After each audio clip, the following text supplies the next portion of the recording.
We have 3 confirmed adults that are deceased at the Islamic Center.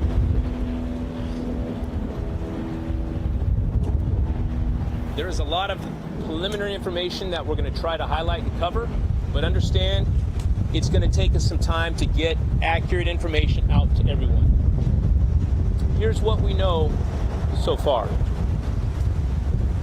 At about 11:43, we received a call of an active shooter at the Islamic Center. Within 4 minutes, officers arrived on scene and observed immediately 3 deceased, what appeared to be deceased victims out in front. They immediately began to deploy with an active shooter response into the mosque and adjacent school. At about the same time, we began to receive calls from just a couple blocks away that we had more active gunfire. Officers were also responding to that call for service at the same time. There was a landscaper that was doing his work that was shot at and fortunately was not hit. That was at about the 7100 block of Salerno, which is just a couple blocks from here. Moments later, at the 3800 block of Hatton, officers were called to that location where they found a vehicle in the middle of the street with who we believe to be the shooters in this incident, both deceased. The circumstances that led up to this and the details of what happened and exactly which time it happened will come out in the days ahead. I can tell you, this is, in 28 years, this is the most dynamic and impressive response that I have ever seen in policing. We have every single police officer available throughout our county that dropped what they're doing and did exactly what they're trained to do: run towards gunfire. I could not be more proud, and I cannot express the gratitude, the willingness to step into harm's way in a moment like this. And I tell you what got me. Watching the kids come running out. Just thankful to be alive. I want to bring up Mark Remley from the FBI. Because of the Islamic Center location, we are considering this a hate crime until it's not. And at this point, we're going to work closely with the FBI to make sure that we are matching all the resources that we need for this investigation. So, Mark?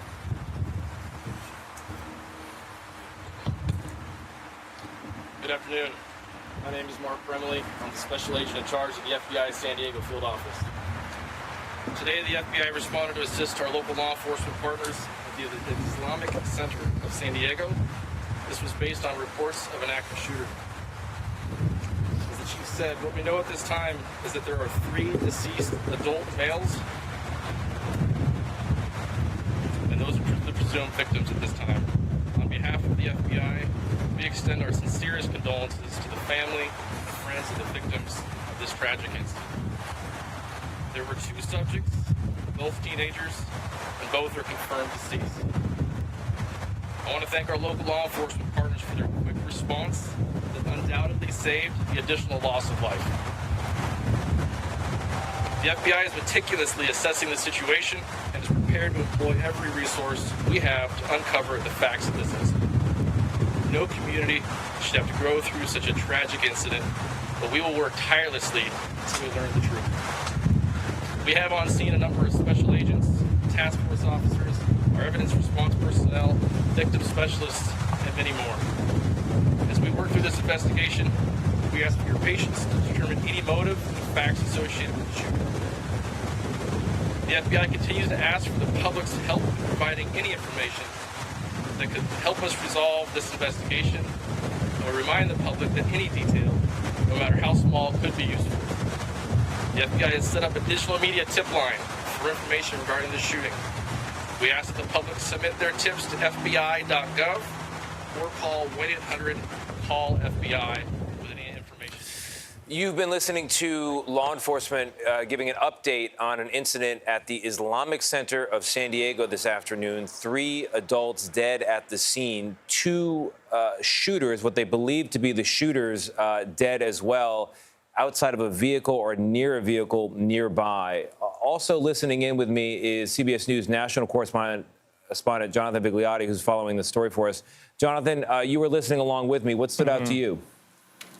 Yeah, immediately, Tony, officials declaring this a hate crime. They're treating it as such. They're working with the FBI as this investigation continues. In terms of what happened, according to them, with this timeline just before noon today, they say these 2 gunmen stormed a mosque at the center, opening fire multiple times before then fleeing in a vehicle where they continued to carry out opening fire in a nearby neighborhood before they were, quote unquote, neutralized. Officials confirming that both of the gunmen have been killed. It appears the threat has been contained, but not before these 2 gunmen injured multiple people. At least 3 adults confirmed, as you mentioned, killed in this. I just want to give you a scene setter because this is happening at the Islamic Center of San Diego. It's located just 9 miles outside of the city. It is the largest mosque in the county. There is also a school on that sprawling property. There was a lot of concern early on about children at that school. We saw an incredible police presence. We couldn't even count all of the squad cars. And some pretty emotional video that we saw earlier, children were being escorted out holding hands by police. We can tell you that a representative from the mosque posted a video saying that children, students, none of them were injured. Again, so many questions remain as officials now confirming 2 gunmen, both have been, quote unquote, neutralized, killed, and 3 victims sadly killed as well in this shooting, as this remains very much a developing story, Tony. Jonathan, thank you very much. With me also is Anna Schechter. She oversees our crime and public safety unit. Anna, we heard the officer there from San Diego say they're treating this as a hate crime until it isn't. What else stood out to you? Well, just the fact that the suspects are teenagers and that they were in a vehicle. We've actually seen the photo of their vehicle. It's a white vehicle, and their bodies were found next to that vehicle. So my law enforcement sources are assuming that they took their own lives. There was a gardener who was also shot, not hit, thankfully. This could have been so much worse. The fact that 3 tragic deaths, but all those children that were marched outside that thankfully survived, just could have been so much worse. And the officer there saying that the moment that got him was seeing all of those kids coming out of the school, just happy to be alive. He also talked about 28 years there with the San Diego Police Department and never seeing a more instantaneous or dynamic reaction from law enforcement. Well, everybody's on a heightened threat alert. So even over the last couple of years. But since the outbreak of this most recent war, you've got a shooting at a mosque, you're going to immediately have the FBI field office, multiple law enforcement agencies rushing to support this effort. And it was a dynamic, fluid situation. You had 911 calls coming in from the mosque.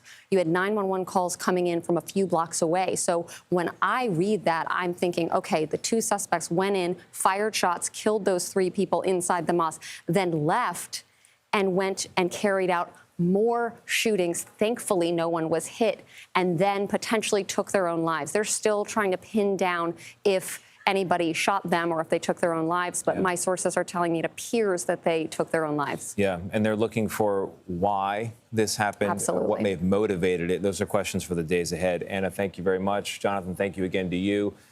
To recap, 3 adults, 2 suspects are dead after an attack at the Islamic Center of San Diego. Police are considering this a hate crime. That's leading their investigation. Our coverage will continue on CBS News 24/7, your local news, and we'll have a complete wrap-up tonight on the CBS Evening News. This has been a CBS News Special Report. I'm Tony Dokoupil.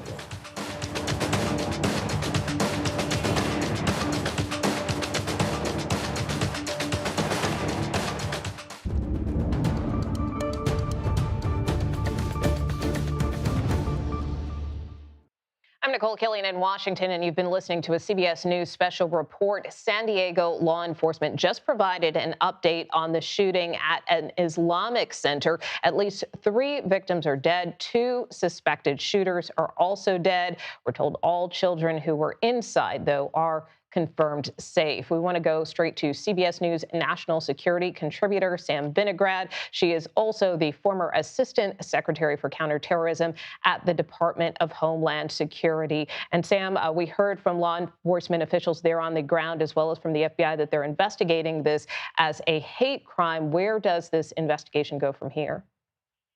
Well, at this point, Nicole, we should assume that the subjects are going to be identified as quickly as possible, and certainly that there will be warrants garnered also as quickly as possible to understand the subjects' patterns of behavior leading up to this incident, whom they were in contact with.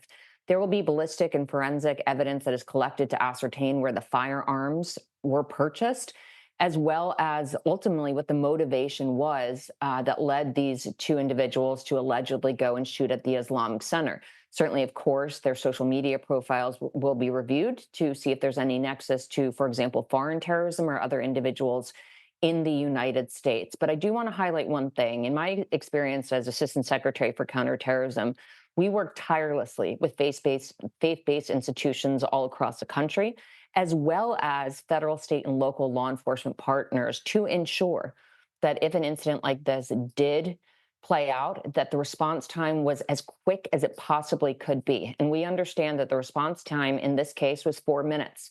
Certainly 4 very long minutes for those that were implicated, but 4 minutes. So it does appear that that law enforcement response was quite quick. And what we don't know yet as well is whether there were security guards and other physical hardening mechanisms at the Islamic Center that prevented this horrific incident from being even worse. So a lot of unanswered questions, but the investigation is just beginning. We may not know the subjects' identities for some period of time. So we need to be patient in that respect to wait to hear more details. And I want to also bring into the conversation now CBS News senior coordinator, producer for crime and public safety, Anna Schechter, who joins us now. And I know you were listening to that press conference a short time ago. What stood out to you? Well, the fact that there are 2 suspects, both deceased. I've seen a photo of them next to their vehicle, and they're teenagers. So very young suspects. And it appears preliminarily, my sources are telling me, it appears that they took their own lives. This was a very fluid situation where you had 911 calls coming in at 11:43 a.m. from the mosque. And then at the same time, the shooters had left. So calls coming in from a few blocks away. And we learned that the suspects had fired at someone doing work in a yard who thankfully wasn't hit. So what strikes me is just how much worse this could have been. We've heard from eyewitnesses who heard upwards of 30 shots. It's unclear if all of those were fired by the suspects or if a security guard who we know was hit at one point also fired shots, but lots of gunfire in a very short amount of time, Nicole. And I want to turn back to you, Sam. You know, we also heard from the FBI official who was there on the ground. Even though, again, you know, the local police chief says he believes this is a hate crime, at the same time, this FBI official said that they are still asking for patience to determine a motive. So kind of how do you square those 2 things? He also asked the public for information. So, you know, what does that tell you about how law enforcement officials are going about this? Well, the FBI agent who briefed the public indicated that they're treating this as a hate crime investigation until it isn't, based on the fact that this incident, this horrific incident, took place at a very large mosque as well. The mosque, as our viewers may not know, also houses a school, other Islamic cultural activities, and more. A hate crime is really a crime that is motivated by an offender's bias against a victim or victims' actual or perceived affiliation with certain protected categories like religion, like sex, and other matters. It may be the case that there was some other motivation in play here. It could be a personal grievance, but because this horrific incident did occur at this mosque, they're treating it as a hate crime at this time until new evidence surfaces that could discount that. But what that means in practice is that there are specialized agents within the FBI that will be deploying to more than likely lead this investigation in coordination with state and local partners. So we should assume that this will be an investigation with law enforcement officials from all levels of government. At some point, intelligence professionals may get looped in as well, but it will be a multi-layered campaign with various a multi-layered investigation with various layers of law enforcement jurisdictions involved. And Anna, I want to turn back to you. I know you said this situation could be much worse. And, again, certainly good news that no children were harmed in this incident. But talk to me about security and whether or not you expect security could be tightened at institutions like this going forward. Well, they had already been tightened. Just a couple of months ago, you had the largest temple in Michigan attacked. And it was filled with children who were at an early childhood education program. Thankfully, they all got out safe as well. Similar outcome to this, where you had school children who thankfully got out. What I read from this, knowing that a security guard was hit, is that these institutions have amped up their security. You had a security guard who was trained, who appeared to address the threat because he was hit, possibly killed, according to my sources. So what I'm seeing is security teams in touch with local law enforcement regularly because they know the threat is so high. We have been in a heightened threat environment for more than 2 years, almost 3 years. And now, since the onslaught of the latest war with Iran in late February, when that kicked off, counterterror teams are on even higher alert because the threat is so significant to all houses of worship of all religions. And you see an increased physical presence, and that might have led to this outcome that could have been so much worse. We lost 3 people tragically, but no children were killed. It could have been so much worse, as you said, Nicole. All right, Anna Schechter and Sam Vinograd, we want to thank you so much for joining us, and certainly we'll come back to you if developments warrant.